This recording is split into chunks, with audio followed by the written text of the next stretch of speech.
I don't think things are as bad as what this person makes them out to be.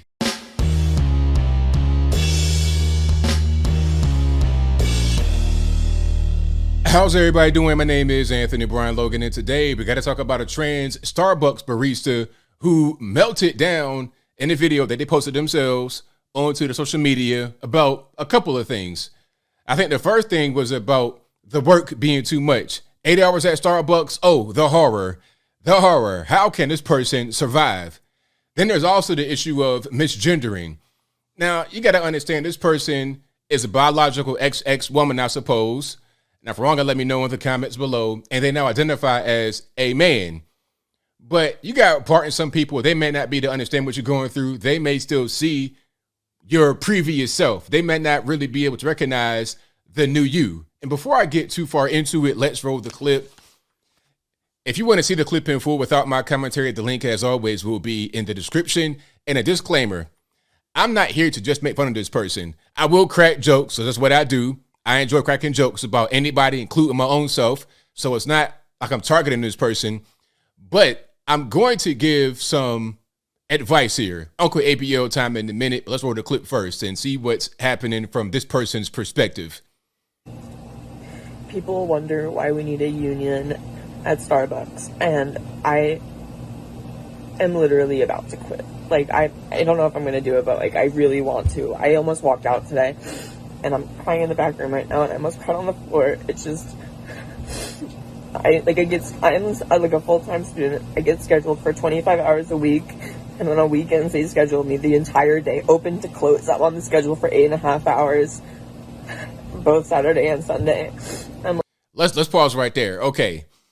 Now, I was in this person's shoes when I was a young man in college, 18, 19, 20, 21. I was a full-time student at TCC, then ODU in Norfolk, Virginia. And then I worked at Old Country Buffet, basically full-time. I think at the end of me working at Old Country Buffet, I was like, 21? I did almost 38 hours a week at $8 an hour back then. And I loved it. You know, I used to do the whole open and close on the weekend. Like, yeah, it's fine. I'm off of school. I don't have any class. So, yeah, let me go ahead and get it. I'll do open and close, and then I'll go out afterward, go to a party, hang out with some girls. It was fine to me. I'm 18, 19. I'm not going to be like a 80-year-old man trying to struggle to walk around. I'm energetic. You know what I mean? And I'm getting money. What's the problem? And I'm living at home with my mom at the time because I'm 18, 19, 20, I'm in college, so what's the problem? And if I had to live on campus, I'd do that. But I saved money, I lived at the house, I'm paying a little bit of rent at the house too. It was no big deal. I enjoyed the work, I enjoyed being able to get money, and I'm energetic, so I don't see what the problem is. I'm like 3.5 hours into my shift, there's so many customers, and we have 4 people on the floor all day. Only 5 people were put on the schedule, and so. Now, I'm gonna say this. Maybe they're understaffed. That could be a problem right there. Maybe they're understaffed because that's a problem right now. That's a new pandemic, right? Not being able to staff people. So I could be sympathetic to this person and their plight. However, if this person identified more as a biological woman, I'm not gonna lie to you. I'd be more able to sympathize with them. Because with women, of course, you know, when girls start crying, everybody want to stop doing what they're doing. But when that guy starts crying, don't nobody care. So that's some advice for you right there. A man's tears mean nothing. A woman's tears sometimes can mean everything. Somebody had to call out, and there are 4 people running the whole store, and there's so many customers, and there's possibly scheduled 5 people. We only have 13 people employed at this store, and there's so many customers. And they're good.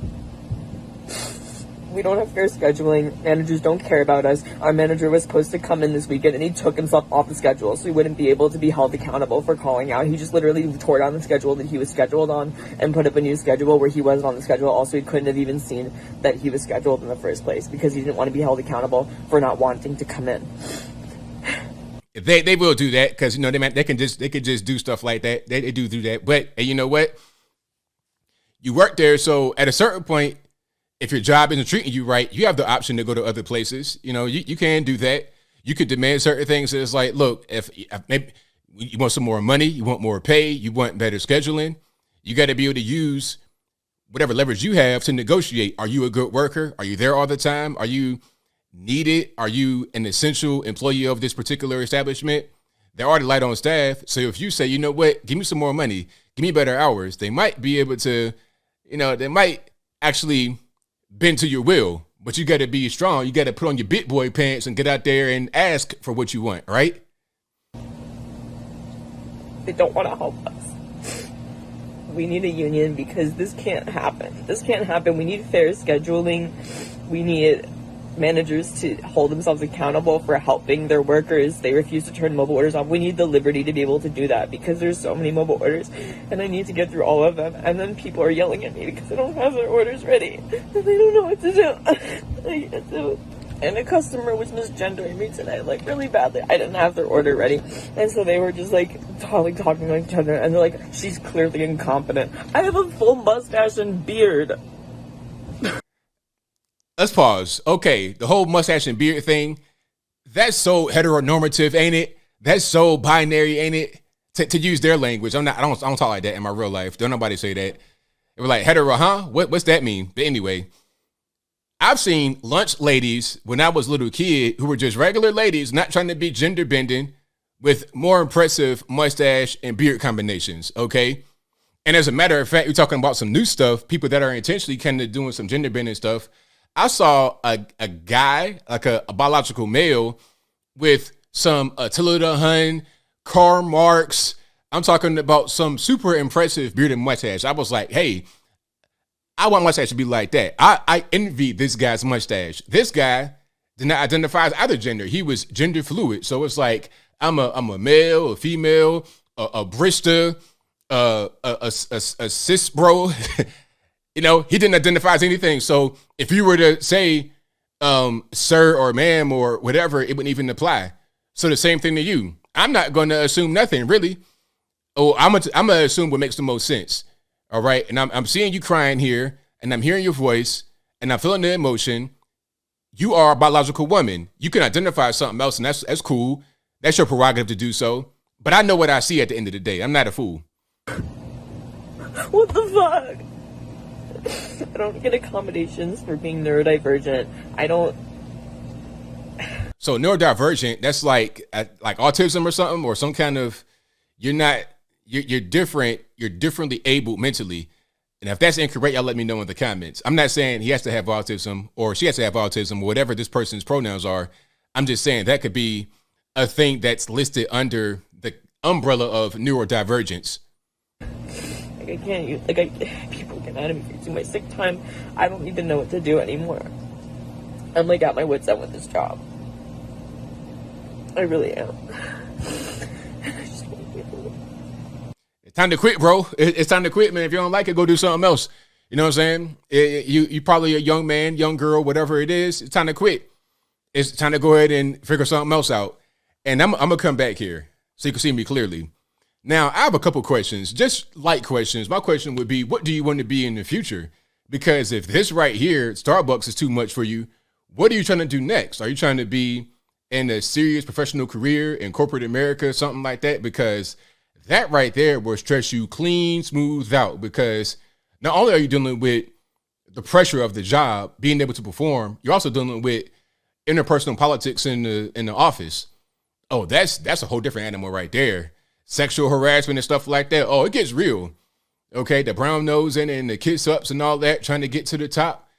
Girls that do different things that sleep to the top. Yeah, Kamala Harris's of the world, you're competing with them too. It's a whole crazy minefield out there in corporate America. I'm not saying that always happens, but it is present. You're not going to do any kind of physical labor job, are you? I don't presume so, because most biological women don't. It don't really matter how you identify. It's just like you see a bunch of biological males competing against women in sports, on their teams as women, but you don't see it the other way around, really. You don't see biological women go trying to compete against men. It'd be the same thing in the workforce. You see what I'm saying? So at a certain point, regardless of how you identify, sir, man, whatever your pronouns are, you didn't really say that, if I'm not mistaken, because you could have any kind of, you make up your own pronouns, zir, zim, zer, whatever. I think at the end of the day, you're going to still revert back to your nature as a woman, and that's fine. That's totally fine. I'm not trying to attack you for your nature. I have my nature as a man. You have yours as a woman. It don't matter my race or I identify, whatever it is. At the end of the day, I'm still a human being, as are you. And once you are able to really tap into that and understand that and embrace that, you'll be a lot better off mentally. Because right now I'm seeing somebody that's distressed. And I think a part of that is them being confused in the mind about who they are every day. Okay, you're trying to go out here and behave as a man, but you're not really equipped for that because you aren't that. But I think I'll leave that right there for now. And what say you? How do you feel about this barista? Do you feel their pain? You sympathize with them? Like, what's going on? Whatever your thoughts are, y'all let me know in the comments below. You guys should pretty much know where I'm at. At a certain point, this person just kind of stressed out, not really feeling their job too much. And I think this really kind of underlines the whole gender pay gap thing, if there is one. You see, if it's a man right there, it's like, look, I'm going to do the job or I'm not going to do it. I'm not going to sit here and cry about it. If I'm trying to get more money, if I'm trying to do something else, I'll do that. I do that, or I'm going to just roll out. That's pretty much what it is. Ain't no point in crying about it. You have options. You're not forced to do it. This ain't the only job in the world, I suppose. Maybe you live in Podunk, nowhere, USA, but I doubt it. If everybody has so much money to be overwhelming you, you could go to other places they go to as well and work there and have a more stress-free environment. You could do a lot of different things. But I think one of the main things you should do is understand who you are and your nature and not try to fight it with whatever you got going on with the hormones or whatever you're doing to yourself. But whatever your thoughts are, please let me know in the comments below. And that's all I got to say for this video. If you like what you heard, please comment, rate, share, and subscribe. Peace.